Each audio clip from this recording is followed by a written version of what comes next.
диалог бағдарламасы. Студияда мен Ерғалиева Асия Есенғалиқызы.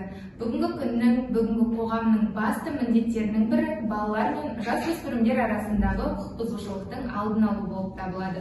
Осыған орай сұхбатымызды Жамбыл облысы әкімдігінің білім басқармасының Байзақ ауданы білім бөлімінің әдіскері Сатылғанова Зәуре Бақтыбайқызымен сұхбаттасқымыз келіп отыр. Қош келіпсіз.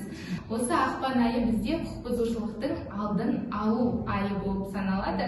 Осыған орай жүргізіліп жатқан іс-шаралар, құқық бұзушылықтың алдын алу немесе болдырмау үшін біз оқушыларды, жасөспірімдерді қалай тәрбиелеу керекпіз, осы жөнінде айтып өтсеңіз. Саламатсыздар ма?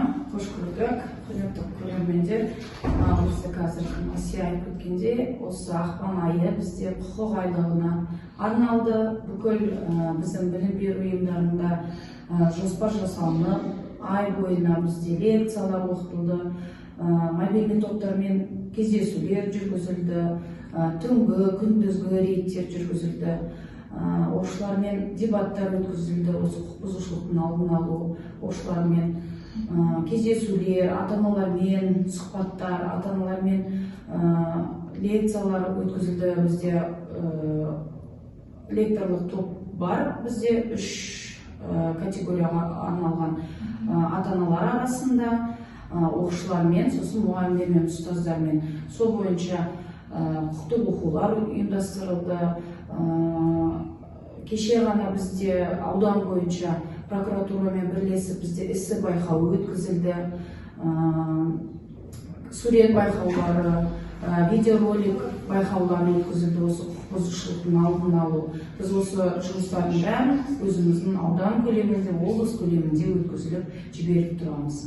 Ал ендеше мынау қазір білесіздер, бала тәрбиесі мен дамуына басты рөлді отбасыға байланысты. Осы ата-аналардың баланың бос уақытын дұрыс ұйымдастырып, баланы қадағаласа ата-ана тарапынан, мектеп тарапынан да бала енді мектепте 6 сағат жүреді, қалған уақытта бала бос уақытысын дұрыс тиімді пайдаланса, түрлі қосымша білім берудегі түрлі секцияларға, үйірмелерге қатысса, дұрыс күн тәртібін дұрыс ұйымдастырып, сол ұйымдастырған несіне жаңа нелерді кіргізіп қойса, үйірмелер, сол үйірмелерге қатысса, бала ойлаймын құқық бұзушылыққа, қатаң бақылауда болған бала құқық бұзушылыққа бармайды деп ойлаймын.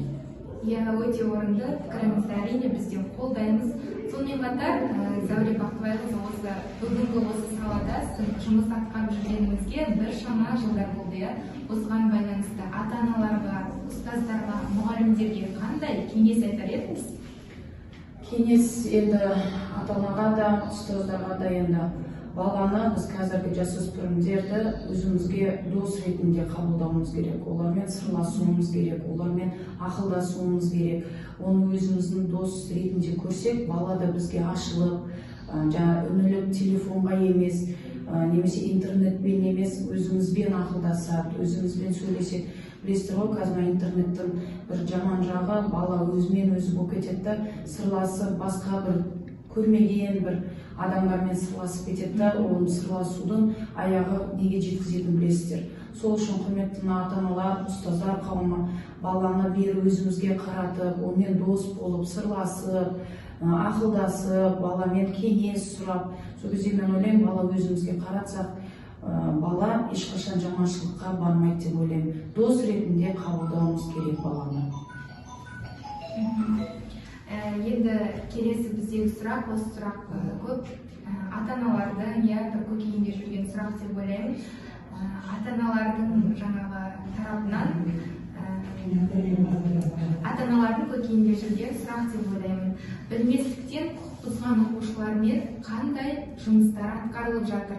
Осындай әрекеттерге көп жағдайда қандай оқушылар барып жатады? Сіздің тәжірибеңізде, өз тәжірибеңізбен бөлісіп отырсыз? Енді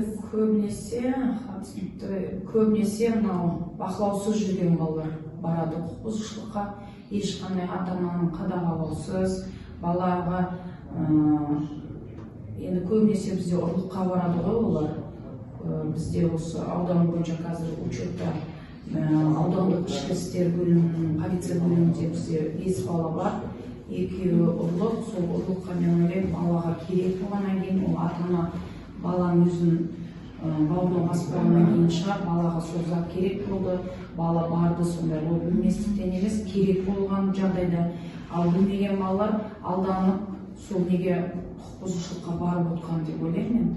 Енді ол балалармен біз бірінші есепке аламыз, аудандық ішкі істер бөлімімен мектепішілік бөліміне аламыз, психологтар жұмыс жасайды, сынып жетекші күнделікті бақылауда сабақтарын бақылаймыз, құқықтық кеңестер жасаймыз, ол балалармен жаңа лекторлық топтар ол балалармен жұмыс жасайды, психологтар, социологтар, ата-анамен де баламен де жұмыс жасап, оның несін беруде, оның нәтижесін беруде. Енді балаларда ойланып есепте тұрған, ол да ертең күні өзінің болашағына кері әсер ететінін біледі. Содан кейін уже біз ондайға бармайды деп ойлаймыз. Иә, және осындай әрекетке бармау үшін бізде осы айлықтар, неше түрлі іс-шаралар болып жатыр, соның бір нәтиже беріп, сондай іс-әрекетке бармауға септігін тигізеді деп ойлаймыз және соған сенеміз. Сонымен қатар енді біздің болашағымыз бала, жастар деп жатамыз ғой. Сондықтан осы болашақ жастарға айтар қандай тілегіңіз бар, айтып өтсеңіз. Енді заңға бағынған құл болмайды дейді ғой. Бәріміз осы заңның аясында оқушы құқығы мен міндетін, ата-ана құқығы мен міндетін орындаса, педагог өзінің құқығы мен міндетін орындаса, сол кезде осындай құқық бұзушылық болмайды деп ойлаймын. Әрқайсымыз өзіміздің міндетімізді дұрыс орындауымыз керек. Оқушы, енді осы болашақтың бәрі осы біздің оқушылардың қолында ғой. Оқушы өзінің уақытын тиімді пайдаланса, кітап оқу мәселесін қолға алса, ата-ананы, үлкен кісілерді сыйласа, сол кезде мен ойлаймын, осы біздің құқық бұзушылықтың да азаяды деп ойлаймын. Жалпы осы құқық бұзушылықтың болдырмаудың барлық нелерін бәрін сақтауға шақырамын балалардың бәрін. Рахмет жылы лебізіңізге. Ел болам десең, бесігіңді түзе демекші, біздің бүгінгі ұрпақ болашағымыз. Болашақтан зор үмітті күттіретін ол біздің оқушыларымыз және ол жастар. Еңбектеріңіз нәтижелі болып, осы ел болам десең, бесігіңді түзе демекші, бүгінгі біздің болашақ, ол қазіргі біздің оқытып отырған оқушыларымыз. Осы еңбектеріңіз жемісті болсын, әрқашанда ауданның, мектептердің мерейі үстем болып, құқық бұзатын оқушы жоқ болып, әрқашанда осы биік жетістіктерден көрініп жүретіндей аудан болайық. Ісіңізге сәттілік, уақыт бөліп келгеніңізге үлкен рахмет айтамыз. Құрметті көрермен, бүгін осымен бағдарламамызды аяқтаймыз. Жақсы, сау болыңыздар.